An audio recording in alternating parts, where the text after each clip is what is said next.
Hello internets, Jesus loves you. My name's Cody and this is a Christian news show we do on Tuesdays, and it has been way too long. If you watched my last video, you know it was made in frustration. I was having issues with my editing software, and as I figured, it took about a day to get it fixed. It is now done and we can move on. And our first story of the day is about the Babylon Bee. As we've mentioned in the past, Facebook is having this crackdown on fake news, and one of the ways that they're doing this is by contacting these news sources and telling them, hey, we've seen that the news that you provide is false, and therefore you may have less advertising capabilities. And it's not actually Facebook who is determining whether or not something is fake news, it's Snopes. And so Babylon Bee makes this article titled CNN Purchases Industrial-Sized Washing Machine to Spin News Before Publication. And so Snopes, which is a fact-checking site, fact-checks this article and realizes there are no facts in it. And that is probably because, for those who don't know, Babylon Bee does not post news, it posts satire. Adam Ford says he doesn't understand how this mistake could have happened because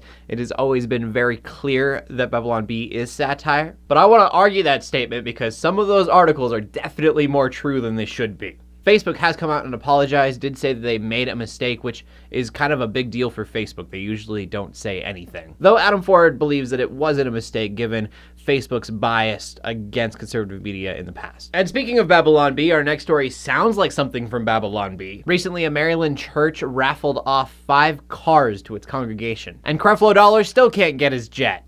Destiny Church had an opening ceremony for its first worship center. Beforehand, they were gathering in a high school gym. And so for this grand opening, they did a raffle and they gave away legitimately 5 real cars to people. Now, according to the pastor, the reason that they are doing this is because they want to be known as a church that is outrageously generous. And I think the immediate response most of us are going to have is, you could have been generous to people in a much better way. I mean, it's a raffle, so people are literally coming to the church for an incredibly materialistic reason. And in my mind, it would have been much better for the church to quietly find out who needed those cars the most and then give those people the cars without having a big raffle event going on. Or give that money to families in the congregation that were struggling. Though I do have some qualms with it, I don't think it is the worst thing the church could have done. I mean, it wasn't like they gave the cars to the pastors. I mean, whoever won those cars are going to be very blessed by them. They're just going to need a lot of sermon series on materialism, which I don't know anything about the church. I don't know if they would even have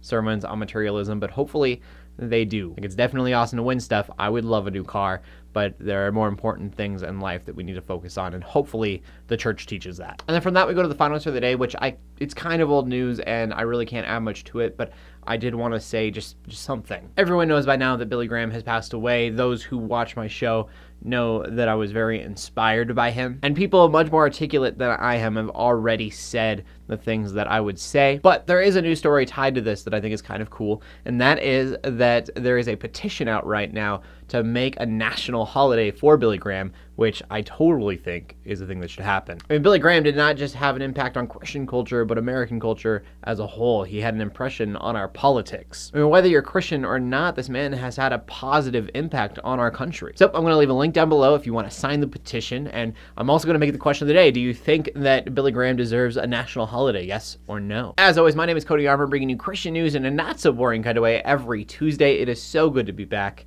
We'll see you guys next week. Love ya. God bless.